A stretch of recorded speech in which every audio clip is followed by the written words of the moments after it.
Video में सबसे पहले समझिए मैथमेटिकल एंड कंप्यूटेशनल थिंकिंग का जो पेपर का एग्ज़ाम जो होने वाला है सेमेस्टर 2 में, उसका जो मार्क्स है वो 100 मार्क्स का टोटल आएगा और उसमें आपको पास होना 40 में। हालांकि इसके पहले मैंने इससे रिलेटेड बहुत सारे इंपॉर्टेंट जो है टॉपिक हमने डिस्कस किए हैं, बट बहुत सारे स्टूडेंट का अभी भी जो है कन्फ्यूज़न है और वो समझ नहीं पा रहे एग्ज़ाम में क्वेश्चन किस टाइप का आएगा और कैसा क्वेश्चन आएगा और कितने मार्क्स के होंगे। तो ये आपका सिलेबस है, अगर आपके पास भी सिलेबस है तो आप चेक कर सकते हैं कि 100 मार्क्स का क्वेश्चन पूछा जाएगा और उसमें आपको 40 नंबर में पास होना है। ये आपका कॉमन कोर्स पेपर है, ठीक है। अब इसमें इंस्ट्रक्शन क्या है या फिर किस टाइप का एग्ज़ाम होगा, इसमें होगा 2 ग्रुप होगा। There will be 2 group of question के 2 ग्रुप होंगे। पहला ग्रुप होगा ए और दूसरा ग्रुप होगा बी, ठीक है। तो ग्रुप ए में कितने क्वेश्चन होंगे आप यहाँ देखें। Group A is compulsory which will contain 3 question.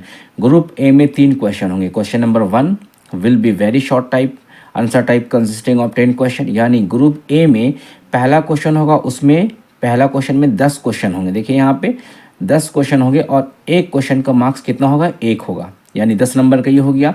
और उसी ग्रुप ए में क्वेश्चन नंबर 2 और क्वेश्चन नंबर 3 होंगे। 3 का एक एक क्वेश्चन होगा 5-5 नंबर का। तो क्वेश्चन नंबर 2 का 5 नंबर, क्वेश्चन नंबर 3 का 5 नंबर 10 नंबर और क्वेश्चन नंबर 1 का 10 नंबर 20 नंबर आपका ग्रुप ए से पूछा जाएगा, ठीक है। और ग्रुप बी से कितने क्वेश्चन होंगे, डिस्क्रिप्टिव होंगे, यानी आपको लिखना होगा, लॉन्ग टाइप क्वेश्चन होगा। आपको एक क्वेश्चन का आंसर 2 पेज से 2.5 पेज तक लिखना होगा। उसमें 6 क्वेश्चन दिया रहेगा बट आपको पूरा करना है 4 क्वेश्चन। 4 यहाँ देखिए, which any 4 are to answer. तो एक क्वेश्चन का 20 नंबर होगा और 20 चौके 80 और इधर ग्रुप ए से 20 नंबर, टोटल 100 नंबर हो गए।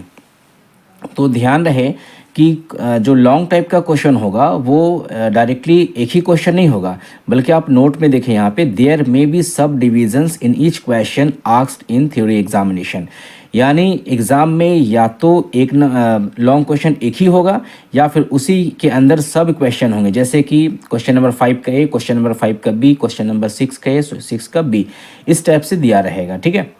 तो आज के इस वीडियो में आपको मैंने समझा दिया किस तरीके से क्वेश्चन आएगा और क्या इसकी मार्क्स स्कीम है, ओके। उसके बाद आपको जो है ग्रुप 1 से जो वेरी शॉर्ट क्वेश्चन पूछा जाएगा, उसमें हम आपको बहुत टॉप 10 क्वेश्चन आपको बता रहे हैं, साथ में सॉल्यूशन भी। इसमें से आपका बहुत हद तक चांसेस है, बहुत सारे इसमें क्वेश्चन आएंगे एग्जाम में। तो आप वीडियो को पूरा वॉच कीजिएगा और सारे क्वेश्चन को फटाफट कंप्लीट कीजिए उसके आंसर के साथ। तो ये सबसे पहले देखें यहाँ पर जो हमारा टॉपिक वीडियो का है, computational thinking very short question, और एग्ज़ाम का समय है चूँकि नोटिफिकेशन जारी हो चुका है, आप लोग एग्ज़ाम का फॉर्म भर रहे हैं और एग्ज़ाम का रूटीन भी आ जाएगा जल्दी और आपको बहुत सारे पेपर्स पढ़ने हैं। तो सबसे पहला देखते हैं इसके पहला क्वेश्चन। ये क्वेश्चन तो सबसे पहले ही पूछा जाएगा, व्हाट इज़ कंप्यूटेशनल थिंकिंग। याद रहे ये क्वेश्चन आपका वेरी शॉर्ट में भी आ सकता है, शॉर्ट में भी आ सकता है और लॉन्ग क्वेश्चन में भी आएगा। तो जिस कैटेगरी में आएगा उसी के हिसाब से आपको आंसर लिखना है। तो ये 1 नंबर का है, 1 नंबर का आपको मैक्सिमम 2 लाइन लिखना। भले ही हमने यहाँ पे फॉन्ट को बड़ा कर दिया, लेकिन आप लिखेंगे तो 2 ही लाइन में ये आएगा। What is computational thinking, computational thinking से क्या समझते हैं। तो आपको ऑलरेडी बहुत बार हम बता चुके हैं, कंप्यूटेशनल थिंकिंग एक ऐसा अप्रोच है, एक ऐसा तरीका है जिसमें प्रॉब्लम को सॉल्व किया जाता है। कैसे किया जाता है, समस्याओं को या प्रॉब्लम को तोड़ा जाता है, ब्रेक किया जाता है छोटे छोटे पार्ट में, स्मॉलर पार्ट में, और सारे पार्ट्स को तोड़ने के बाद एक एक पार्ट को मैनेज करके फाइनली जो है प्रॉब्लम को, मेन प्रॉब्लम को सॉल्व कर लिया जाता है। ये डेफिनेशन है, चाहे तो आप इंग्लिश में लिखें या जो मैं बता रहा हूँ या जो मैं पहले आपको दे चुका हूँ उसका हिंदी भी मैं दे चुका हूँ, उसको आप हिंदी में भी जाके लिख सकते हैं। बट अगर आपको कंसेप्ट मालूम हो जाता है तो आप अपने लैंग्वेज का यूज़ करके अपने लैंग्वेज में आप लिख सकते हैं। पहला नंबर का क्वेश्चन। दूसरा नंबर देखिए, व्हाट इज़ एन एल्गोरिदम। इससे भी हम लोगों ने बहुत सारे क्वेश्चंस किए हैं, बट 1 नंबर का क्वेश्चन में पूछेगा व्हाट इज़ एन एल्गोरिदम। तो आपको लिखना है, an algorithm is a step by step procedure और set of instruction design to solve a specific problem और परफॉर्म अ टास्क। यानी किसी प्रॉब्लम को, समस्या को हल करने के लिए या किसी काम करने के लिए जो हम स्टेप फॉलो करते हैं, उसी स्टेप को हम क्या कहते हैं, एल्गोरिदम कहते हैं। या तो इंग्लिश वाला ये आंसर को रट लीजिए अच्छे से, या समझ के अपने लैंग्वेज में लिखिए या फिर हिंदी में लिखिए। क्वेश्चन नंबर 3 में देखें, व्हाट इज़ डीबगिंग। डीबगिंग का मतलब होता है एरर को फाइंड करना, उसको फिक्स कर देना। अगर कोई काम कर रहे हैं या कोई प्रोग्राम बना रहे हैं तो उसमें एरर का होना ये नेचुरली है, या रियल लाइफ में हम कोई काम करते हैं तो वहाँ भी एरर्स हो सकते हैं। तो एरर्स को फाइंड आउट करना, उसको फिक्स करना, उसको हम क्या कहते हैं, debugging. Debugging is the process of identifying and fixing errors और बग्स। बग्स का मतलब भी एरर होता है इन अ कंप्यूटर प्रोग्राम, यानी कंप्यूटर प्रोग्राम में अगर कोई एरर आ जाते हैं, कोई बग्स आते हैं तो उसको पहचानना, आइडेंटिफाई करना और उसको फिक्स कर देना, इस प्रक्रिया को हम क्या कहते हैं, डीबगिंग। समझ में आ गई बात। 3 क्वेश्चन हमने आपको बताया। क्वेश्चन नंबर 4 की तरफ चलते हैं, व्हाट इज़ डीकम्पोजिशन। तो डीकम्पोजिशन क्या होता है? डीकम्पोजिशन का मतलब होता है किसी चीज़ को तोड़ देना।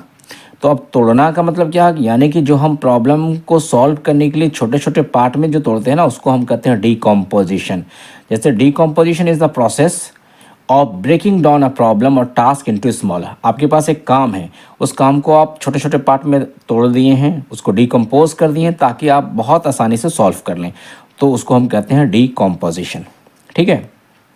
अब जैसे आपको कोई क्वेश्चन दिया गया है, उसको सॉल्व करना है, या आपको कोई काम दिया गया है जो एक समय में करने में आपको बहुत मुश्किल हो रहा है, तो आप काम को अलग अलग बांट दीजिए और एक एक करके सॉल्व कीजिए, तो उसको हम कहते हैं डीकम्पोजिशन। 4 नंबर का क्वेश्चन का सॉल्यूशन ये 1 नंबर का मिल गया आपको। उसके बाद व्हाट इज़ एब्स्ट्रैक्शन।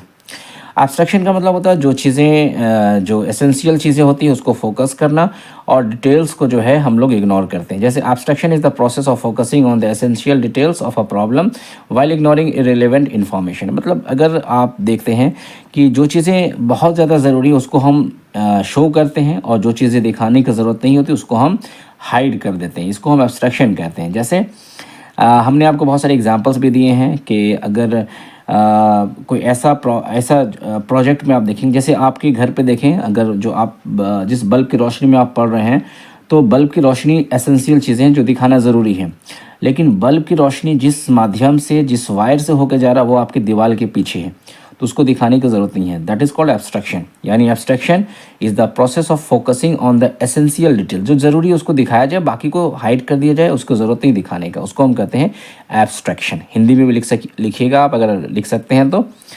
उसके बाद है व्हाट इज़ पैटर्न रिकॉग्निशन। ये 2 लाइन का आंसर है। पैटर्न रिकॉग्निशन मतलब पैटर्न की पहचान। Pattern recognition is the ability to identify similarities or pattern within data और problems। यानी पैटर्न हम लोग रियल लाइफ में बहुत सारे जगह पे यूज़ करते हैं, पहचानते हैं। क्यों पहचानते हैं? सिमिलैरिटीज़ को देखने के लिए, है ना, कि हाँ ये बिल्कुल उसके जैसा है।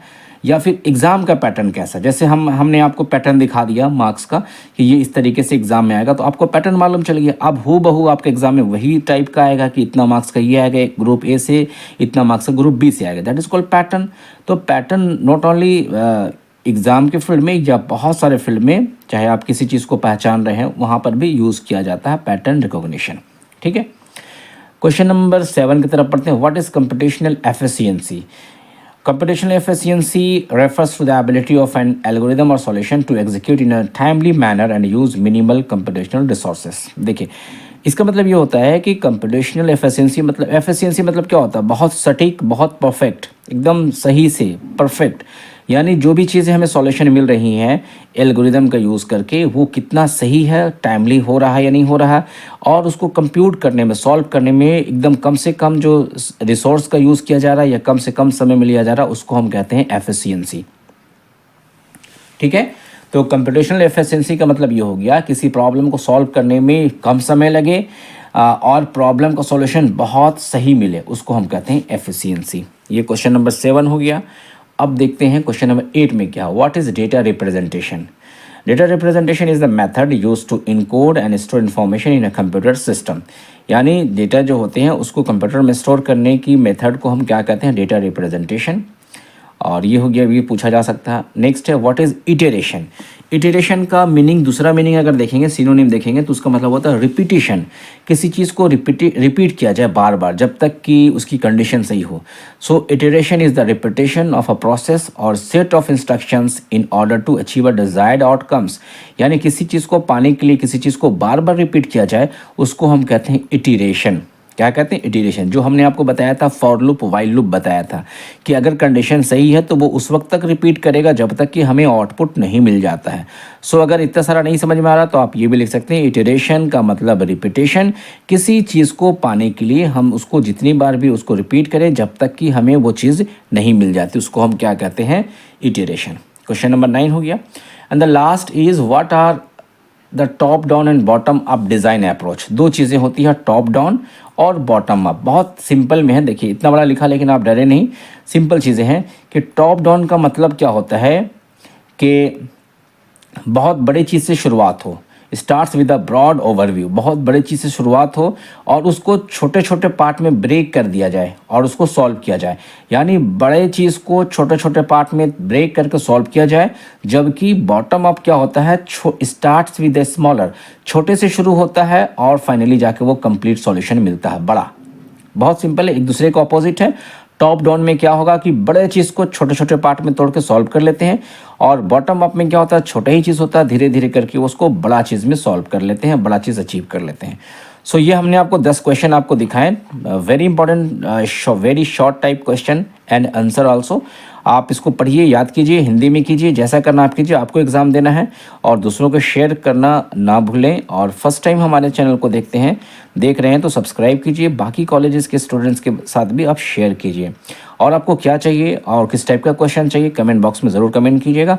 मिलते हैं नेक्स्ट टाइम कुछ नेक्स्ट टॉपिक के साथ, इंपॉर्टेंट टॉपिक के साथ। तब तक आप खूब पढ़िए, अपना ख्याल रखिए। All the best, thank you very much.